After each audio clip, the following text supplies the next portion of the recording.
Hai mai avuto quella sensazione di vuoto?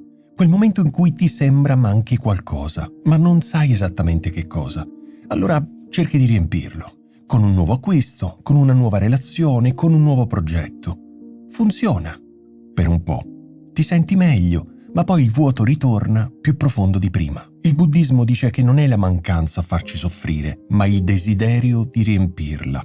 Non è il vuoto in sé, ma la nostra paura di sentirlo. È come se ci fosse dentro di noi una voce che dice: non puoi restare così, devi avere qualcosa, subito. Viviamo in una società che alimenta costantemente questa voce. Ogni pubblicità, ogni post, ogni video ci suggerisce che ci manca qualcosa. Un nuovo telefono, una nuova crema, una nuova versione di noi stessi. E così ci trasformiamo in cercatori instancabili di qualcosa che non troveremo mai. Il desiderio però non si placa quando ottieni ciò che vuoi. Si placa quando smetti di inseguirlo, perché come insegna il buddismo, il desiderio è una fiamma che se alimentata non illumina, brucia. E più ci aggrappiamo a ciò che vogliamo, più rischiamo di perderci. Quando ero più giovane confondevo il desiderio con la motivazione. Pensavo che desiderare di più significasse avere ambizione, avere uno scopo. Ma oggi mi accorgo che non è così. Desiderare troppo non ti fa muovere in avanti, ti fa ruotare in tondo, come un cane che cerca di mordersi la coda. Non costruisci, ma rincorri. Il buddismo, ovviamente, non ci chiede di eliminare ogni desiderio, sarebbe impossibile, non saremmo più esseri umani. Il buddismo ci invita piuttosto a osservare da dove nasce il desiderio. C'è un desiderio che viene dall'amore e un desiderio che viene dalla paura. Uno nasce dal pieno, l'altro dal vuoto. Il primo ti espande, potremmo dire, il secondo ti consuma dentro. Pensa per un momento a quando desideri qualcosa. Una persona, un oggetto, un risultato. Che sensazione provi? Spesso non è piacere, ma è tensione, come se la mente dicesse: finché non avrò questo, non potrò star bene.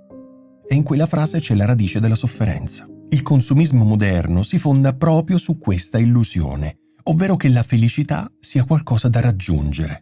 Ma la felicità non è una conquista, è una condizione che nasce quando smetti di inseguire, quando smetti di voler aggiungere e inizi a togliere. Il minimalismo mi ha insegnato questo sul piano concreto. Ogni oggetto che elimino mi restituisce un po' di libertà. Ogni desiderio che riconosco per ciò che è, quindi un pensiero e non una necessità, mi fa respirare meglio. E più tolgo, più mi accorgo che non mi manca nulla. Il buddismo dice che l'attaccamento è la causa principale della sofferenza. Ci attacchiamo alle persone, alle cose, ai risultati e perfino alle idee. E quando qualcosa cambia, come ovviamente inevitabilmente accade, noi soffriamo. Ma se impariamo a lasciare andare, scopriamo che la vera libertà non è nel possedere, ma nel non essere posseduti. C'è una grande differenza tra il desiderare e il godere. Chi desidera vive nel futuro, chi gode vive nel presente. E la vita, quella vera, esiste solo nel presente. Il desiderio ti dice: sarai felice quando? La libertà invece ti sussurra: puoi esserlo adesso. E non è facile, ovviamente, lo so. Viviamo in un mondo costruito per farci desiderare. Le persone che desiderano sono prevedibili, controllabili, perfette per un sistema che si nutre della nostra insoddisfazione.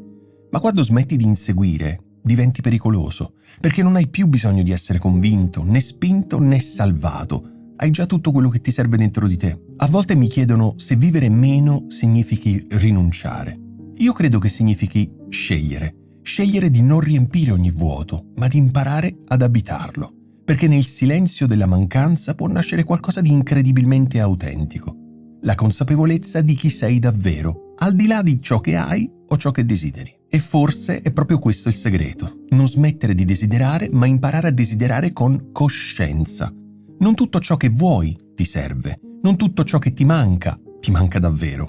A volte la libertà più grande è sedersi accanto al proprio vuoto e non fare nulla, solo ascoltare. Perché non è la mancanza a farci soffrire, ma il desiderio di riempirla. E quando impari ad accettare quel vuoto, scopri che in realtà non era un buco da colmare, ma uno spazio da custodire.